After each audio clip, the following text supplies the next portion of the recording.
Hello everyone, welcome to our channel SIJS vlogs. இன்றைக்கி நம்ம என்ன பார்க்க போகிறோன்னா மஜ்பு செய்வது எப்படின்னு பார்க்க போகிறோம். வாங்க வீடியோக்குள்ளே போகலாம்.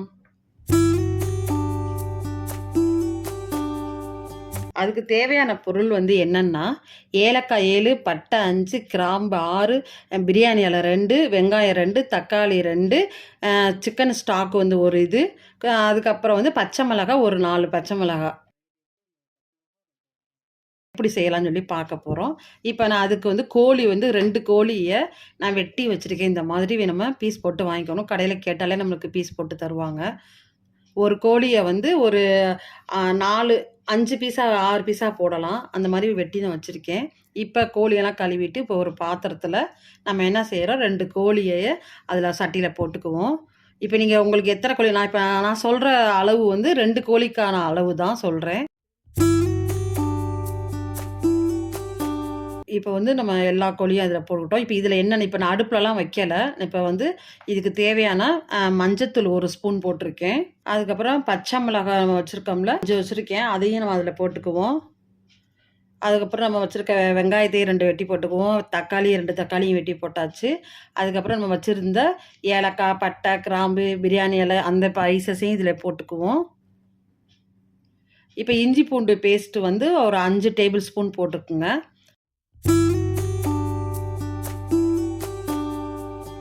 சிக்கன் ஸ்டாக்குன்னு சொல்லுவாங்க. அதில் ஒரு இது, அதில் 2 பீஸ் இருக்கும். நான் 2 பீஸுமே அதில் போட்டிருக்கேன்.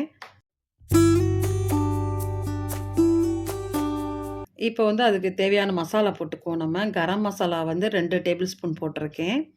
அதோட மஜ்பூஸ் தூள்னு நம்மளுக்கு கடையிலையும் விற்கும், இல்லைனா வீட்டில் அரைச்சிக்கலாம். நான் அதுக்கான இது இன்னொரு வீடியோவில் நான் கண்டிப்பாக உங்களுக்கு நான் தரேன். இப்போ அந்த மஜ்பூஸோட மசாலா ஒரு 1½ ஸ்பூன் நான் போட்டிருக்கேன். அதில் லெமன்லாம் அரைச்சிருக்கோம். அதனால் இந்த காஞ்ச லெமன் இருக்குல்ல, அதெல்லாம் அரைச்சதுனால அந்த மஜ்பூஸ்க்கு அதான் டேஸ்ட்டு.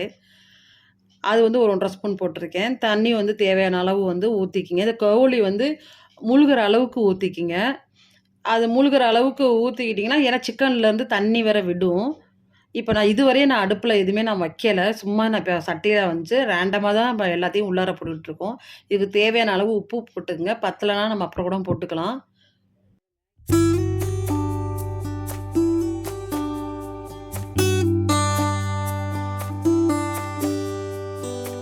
அந்த மஜ்பூஸ் மசாலா இல்லைன்னா அது ஸ்கிப் பண்ணிக்கங்க. அது தேவையும் இல்லை.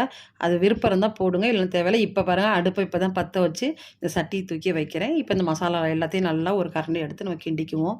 நல்லா கிண்டிட்டு மூடி வச்சுட்டா இது நல்லா வேகணும். வேகையிலே நம்ம வீட்டில் அவ்வளோ வாசம் நல்லா அப்படி கமகமன்னு வரும். நம்மளுக்கு இந்த மஜ்பூஸ் தூள் இருந்தால் தான் நம்ம செய்யணும் அப்படிங்கிறதுலாம் இல்லை. ஒன்றுமே இல்லை. நம்ம வீட்டில் இல்லைனா லெமன் இருக்கும்ல, காஞ்ச லெமன், அது கூட நீங்கள் முழுசாக கூட தூக்கி அதில் எடுத்து வெட்டி லைட்டாக ஒரு 4 கீரல் போட்டுக்கலாம். ஒன்றும் இல்லை. நான் இந்த டம்ளரில் ஒரு 4 டம்ளர் அரிசி எடுத்திருக்கேன். இதை நல்லா கழுவி நம்ம வாஷ் பண்ணிடலாம். ஊறட்டும்.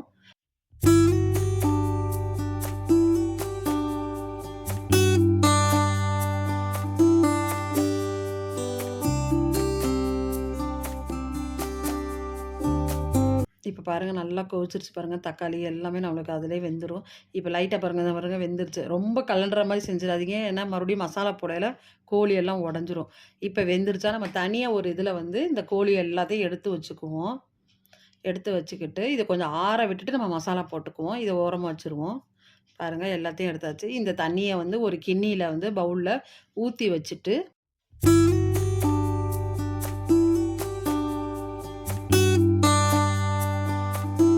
இப்போ ஊற்றி வச்சுலாம். இந்த சூப்புவே நல்லா அவ்வளோ அருமையாக இருக்கும். இதை பிள்ளைகளுக்கு ஊற்றி கூட கொடுக்கலாம். அது ஒரு சூப் மாதிரி கூட குடிக்கலாம்.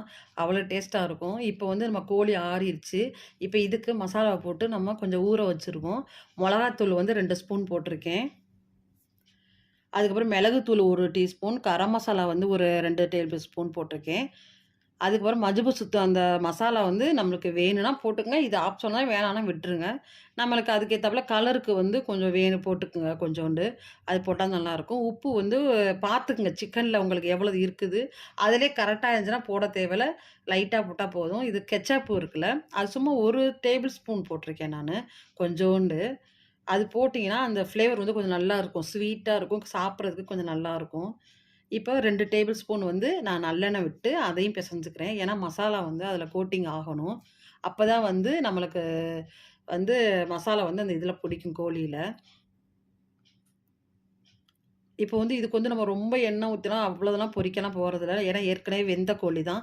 மசாலா போட்டு அந்த மசாலா மட்டும் அப்படியே கொஞ்சம் பெரட்டி, அது நல்லா எண்ணெயில ஃப்ரை பண்ணி எடுக்க போறோம் அவ்வளோதான்.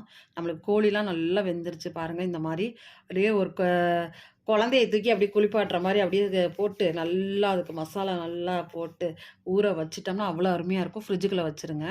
இதுக்கு வந்து இப்போ வந்து நான் இன்னொரு ஃபேன்ல எண்ணெய ஊத்தி அதில வந்து வெங்காயத்த நம்ம வந்து பொரிச்சு எடுத்துக்கணும். இது மஜ்பூஸ்க்கு இது முக்கியமான ஒரு இது. இந்த வெங்காயத்த பொரிச்சு எடுத்துட்டா, அதுவே டேஸ்ட் அவ்வளோ அருமையா இருக்கும். இது நம்ம வந்து கடைசியில கார்னிஷ் பண்றதுக்கு தான் நம்ம வந்து இத யூஸ் பண்ணுவோம். அதனால வெங்காயத்தையும் ஃப்ரை பண்ணி எடுத்துக்குவோம். இதில இந்த மஜ்பூஸ் செய்றது ஈஸி தான் சாப்பிடலாம் டக்குன்னு. ஆனா இதோட ப்ராசஸ் வந்து கொஞ்சம் 2, 3 ப்ராசஸா இருக்கும் நம்ம பண்ணணும். இது வந்து சிக்கன வேக வைக்கணும், இது பண்ணணும், பொரிக்கணும். அதுக்கப்புறம் வெங்காயத்த இப்போ வந்து திராட்சைய நான் வறுத்து எடுத்துக்கிறேன். முந்திரி கொஞ்சம். இதெல்லாம் உங்களுக்கு ஆப்ஷன் தான். நீங்க தேவையில்ல, இதெல்லாம் வேணாம், இத்தன இது செய்ய வேணாம்னா, நீங்க மதுபூசி செஞ்சுட்டு டக்குன்னு பொரிச்சு போட்டுறலாம். இதெல்லாம் உங்களுக்கு போட்டீங்கன்னா, இன்னும் நல்லாருக்கும். இப்போ வந்து ஒரு கடாயில எண்ணெய் இது வச்சு நெய்யி 2 ஸ்பூன் விட்டு, ஜீரகத்த கொஞ்சோண்டு போட்டு வெடிக்க விட்டுருக்கேன். நல்லா வெடிச்ச பிறகு, இஞ்சி பூண்டு பேஸ்ட் வந்து ஒரே ஒரு டேபிள் ஸ்பூன் போட்டு, அதையும் நல்லா இது பண்ணிட்டு பச்சை வாடை போக, இப்ப நம்ம பொரிச்சு வச்சிருக்க அந்த வெங்காயத்த, சும்மா கொஞ்சோண்டு தான் நான் போடுறேன். ரொம்ப போடல. கொஞ்சோண்டு போட்டு, அதையும் நல்லா இது பண்ணிட்டு, இப்ப நம்ம வந்து வேக வச்சு தண்ணி பவுல்ல எடுத்து வச்சோம்னா, அந்த பவுல்ல உள்ள தண்ணிய ஊத்த இப்ப எவ்வளோ டம்ளர் அரிசி வந்து நான் 4 டம்ளர் எடுத்திருக்கேன். நான் 8 டம்ளர் தண்ணியா ஊத்திருக்கேன். அந்த அந்த தண்ணியையும் அளந்துக்குங்க. உங்களுக்கு சரியா பத்தலன்னா, இன்னும் கொஞ்சம் தண்ணி கூட ஊத்திக்கலாம். இப்ப அரிசிய போட்டு நல்லா கலக்கி விட்டு, இப்ப இனிமே தம் போட்டுற வேண்டியதான். சோறு நல்லா வேகட்டும். இப்ப உப்பு பாத்துக்குங்க உங்களுக்கு. பத்தலன்னா, நீங்க போட்டுக்கலாம். இப்ப பாருங்க, சோறு நல்லா நம்மளுக்கு இதாயிடுச்சு. ரொம்ப கிண்டக்கூடாது. இந்த சாப்பாடு வந்து பொல பொலன்னு இருக்கணும். குழஞ்சிருச்சுனா நல்லாவே இருக்காது.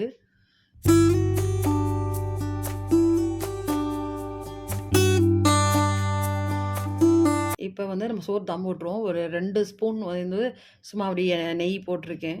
நெய் போட்டு நல்லா இதுக்கு கொத்தமல்லி, புதினா எதுவுமே தேவையில்ல. நம்ம எதுவுமே போட தேவையில்ல. இப்ப சோறு தம் போட்டுறலாம். நெய் மட்டும் லைட்டா கொஞ்சமா விட்டு, அப்படியே சோறு தம் போட்டு நம்மளுக்கு ஒரு அடிக்கனமான பாத்திரத்த வச்சு தூக்கி வச்சுருவோம். இது வந்து ஒரு 15 நிமிஷம் வந்து தம்லயே இருக்கட்டும். 15 minutes later. இப்ப பாருங்க, சாப்பாடு பாருங்க நல்லா வெந்துருச்சு. பொல பொலன்னு இருக்கு பாருங்க. நம்மளுக்கு இப்படிதான் இருக்கணும். ஒண்ணோட ஒண்ணு சோறு வந்து ஒட்டக்கூடாது, குழையவும் கூடாது. குழஞ்சிருச்சுன்னா, மத்பூஸ் வந்து நல்லாவே இருக்காது. நம்ம அந்த வெங்காயம்லாம் பொரிச்சு வச்சோம்ல, அந்த எண்ணெயிலே தான் நான் வந்து சிக்கன வந்து பொரிக்கிறேன். சிக்கன வந்து நம்ம பொரிச்சு, இப்ப இத பொரிச்சு பொரிச்சு நம்ம சாப்பாடு மேல அப்படியே வச்சிர வேண்டியதுதான்.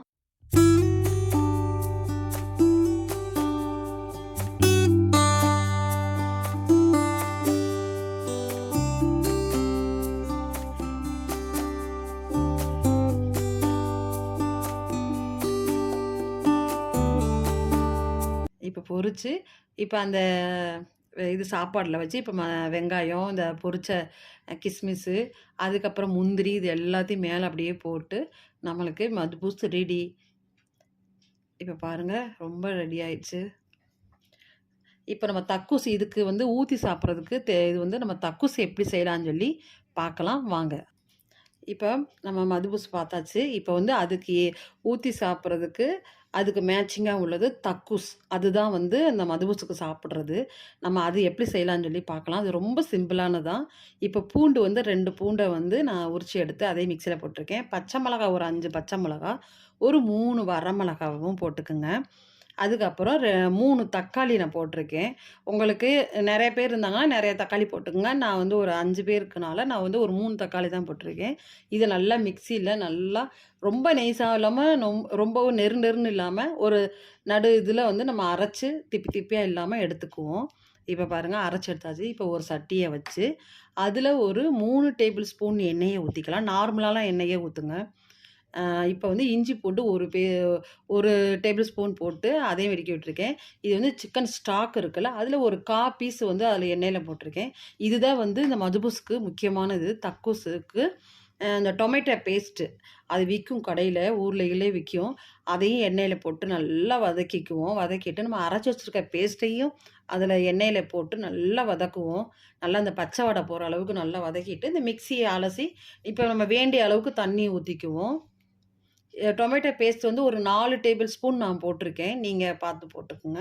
இப்ப நல்லா கொஞ்சம் நமக்கு எவ்வளோ குவான்டிட்டி வேணுமோ, இப்ப திக்கா வேணா திக்கா வச்சுக்கலாம். கொஞ்சம் தண்ணியா வேணாலும் தண்ணியா வச்சுக்கலாம். நான் கொஞ்சம் திக்கா தான் செஞ்சிருக்கேன். இப்ப நல்லா அத நல்லா மிக்ஸ் பண்ணிட்டு நல்லா கொதிக்கட்டும். கொதிச்சு நல்லா அந்த எண்ணெய் பிரிஞ்சு வரணும். அப்ப அந்த பச்சை வாடைலாம் போகும்.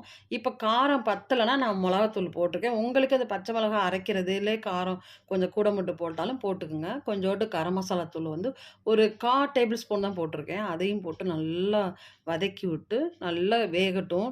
நல்லா எண்ணெய் பிரிஞ்சு கலரே உங்களுக்கு மாறும். அந்த அளவுக்கு வேகணும். அப்பதான் நல்லாருக்கும். இப்ப பாருங்க எண்ணெய் பிரிச்சு அப்படியே பாருங்க வந்துருச்சு. அவ்வளோதான் தக்கூஸ் ரெடி. இந்த மதுபூஸ் வந்து குவைத்தோட நேஷனல் ஃபுட்டு. இதில வந்து ரொம்ப காரம் இதெல்லாம் இருக்காது. இந்த தக்கூஸோட காரம் தான் ரொம்ப நல்லாருக்கும். இது வந்து குவைத்திங்க ஸ்டைல்ல பண்ணோம்னா, இது வேற இன்னும் கொஞ்சம் டிஃப்ரெண்ட் வேற மாரி பண்ணுவாங்க. நான் வந்து கொஞ்சம் நம்ம இந்தியனோட ஸ்டைல்ல கொஞ்சம் அப்படியே ஒரு மாதிரியா பண்ணியிருக்கேன். என் சேனல் உங்களுக்கு பிடிச்சிருந்தா லைக் பண்ணுங்க, ஷேர் பண்ணுங்க, மறக்காம சப்ஸ்கிரைப் பண்ணிருங்க. தேங்க் யூ ஃபார் வாட்சிங்.